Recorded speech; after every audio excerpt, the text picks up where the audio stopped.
அன்பார்ந்த இறைமக்களே, கிறிஸ்துவின் மறுப ஜெபக்குழுவின் வாயிலாக இன்று உங்களை சந்திப்பதில் நான் பெரும் மகிழ்ச்சி அடைகிறேன். மக்களே, சந்தோஷமாக இருக்கீங்களா? நிறைவாக இருக்கீங்களா?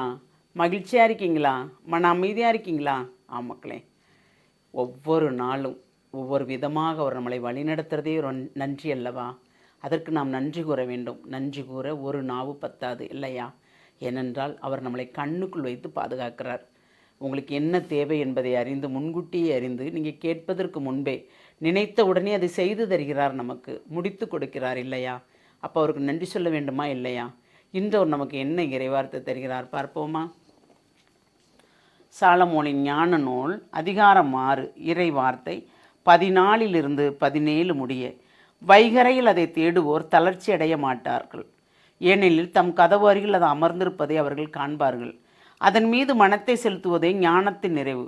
அதன் பொருட்டு விழிப்பாயிருப்போர் கவலையிலிருந்து விரைவில் விடுபடுவர். தனக்கு தகுதியுள்ளவர்களை ஞானம் தேடிச் செல்கிறது.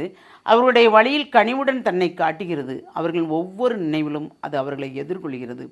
நற்பயிற்சி பெறுவதில் கொள்ளும் உண்மையான நாட்டமே ஞானத்தின் தொடக்கம்.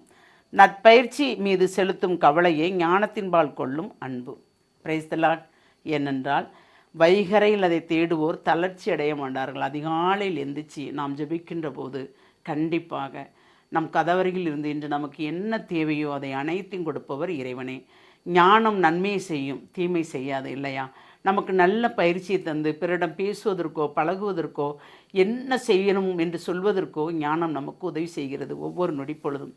ஏனென்றால் ஒவ்வொருவரிடம் யாரிடம் எப்படி நடந்து கொள்ள வேண்டும் என்பதையும் அது நமக்கு வழிநடத்துகிறது.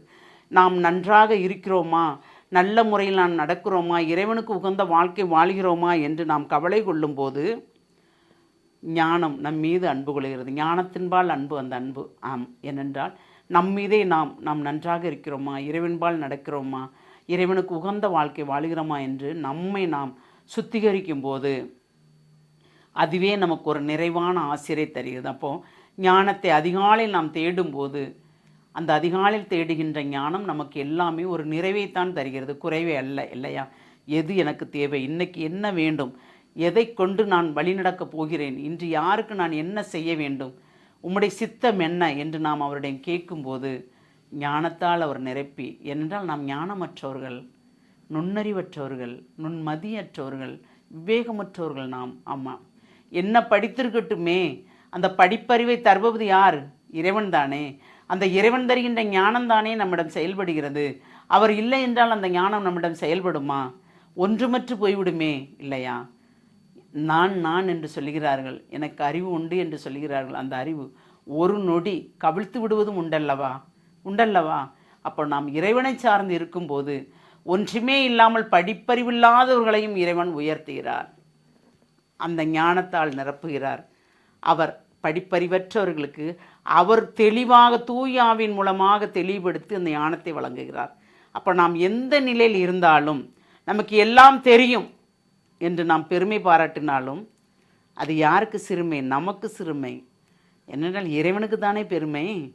அந்த பெருமையை நமக்காக எடுத்துக்கொண்டால் என்ன நடக்கும்? ஒன்றுமே இல்லை. அப்போ நாம் ஞானத்தை மட்டுமே இறைவனிடம் கேட்க வேண்டும்.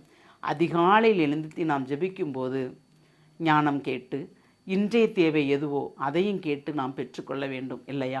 அப்படி பெற்றுக்கொள்ளும்போது எல்லாமே நமக்கு நிறைவாக இருக்கும். அந்த நிறைவை கேட்போமா? தாயும் தந்தையுமான இறைவா, படைத்தவர் நீர். ஆண்டவரே, தாயின் கருவில் உருவாகும் முன்பவரே ஒவ்வொருவரையும் அறிந்தவர் நீர். அதனால் நீர் எங்களுக்கு செய்கின்ற அனைத்திற்குமே கோடானு கோடி நன்றி ஆண்டவரே.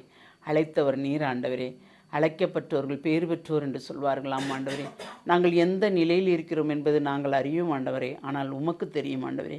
நாங்கள் ஏதாவது உமக்கு பிடிக்காத காரியங்கள் செய்திருந்தால் அனைத்திலும் அதிலிருந்து எங்களை வெளியில் எடுத்து உமக்கு உகந்த காரியங்களை மட்டுமே செய்யும்படி நீர் எங்களை வழிநடத்த வேண்டும் ஆண்டவரே. அப்படி எங்களை வழிநடத்த போகிற அந்த கிருபைக்கு நன்றி கூறி எங்களை முழுமையாக உம்முடைய இரக்கத்துக்குள் ஒப்புக் கொடுக்கிறோம். ஜெபம் கேட்கும் நல்ல பிதாவே. ஆமேன், ஆமேன், ஆமேன்.